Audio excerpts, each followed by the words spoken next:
ಇನ್ನು ಬುದ್ಧಿಮಾಂದ್ಯ ವಸತಿ ಶಾಲೆಗೆ ನ್ಯಾಯಾಧೀಶರು ಕೂಡ ಭೇಟಿಯನ್ನ ನೀಡಿ ಪರಿಶೀಲನೆಯನ್ನ ನಡೆಸಿರುವಂಥದ್ದು. ಬಾಲಕನ ಮೇಲೆ ಹಲ್ಲೆ ಮಾಡಿದ್ದ ಶಿಕ್ಷಕನ ಪ್ರಕರಣ ಏನಿದೆ, ಈ ಪ್ರಕರಣಕ್ಕೆ ಸಂಬಂಧಪಟ್ಟಂತೆ ಘಟನೆ ವರದಿಯಾಗ್ತಾ ಇದ್ದಂತೆ ಅದರ ಬೆನ್ನಲ್ಲೇ ಶಾಲೆಗೆ ನ್ಯಾಯಾಧೀಶರು ಭೇಟಿಯನ್ನ ನೀಡಿದ್ದಾರೆ. JMFC ಕೋರ್ಟ್ನ ನ್ಯಾಯಾಧೀಶರಾದಂತಹ ಮುರುಗೇಂದ್ರ ತುಬಾಕಿ ಭೇಟಿಯನ್ನ ನೀಡಿ ವಸತಿ ಶಾಲೆಗೆ ಭೇಟಿ ನೀಡಿ ಘಟನೆಯ ಮಾಹಿತಿಯನ್ನ ಪಡೆದುಕೊಂಡಿದ್ದಾರೆ. ಸ್ಥಳ ಪರಿಶೀಲನೆಯನ್ನ ಅವರು ಕೂಡ ನಡೆಸಿರುವಂಥದ್ದು. ನ್ಯಾಯಾಧೀಶರಾದಂತಹ JMFC ಕೋರ್ಟ್ನ ನ್ಯಾಯಾಧೀಶರಾದಂತಹ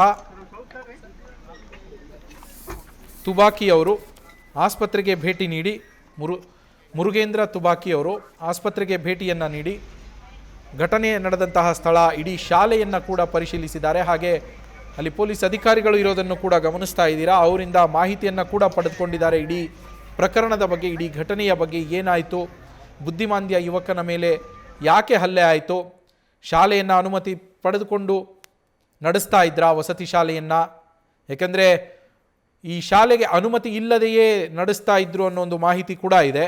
ಹೀಗಾಗಿ ಸಂಪೂರ್ಣ ಮಾಹಿತಿಯನ್ನು ನ್ಯಾಯಾಧೀಶರು ಕೂಡ ಪಡೆದುಕೊಂಡಿದ್ದಾರೆ.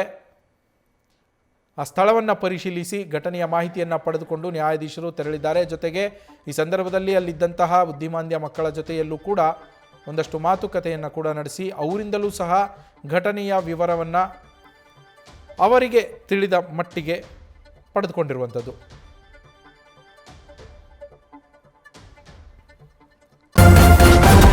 ನ್ಯೂಸ್ ಫಸ್ಟ್, ನಿರ್ಭೀತಿಯಿಂದ ನಿಮ್ಮ ಪರವಾಗಿ.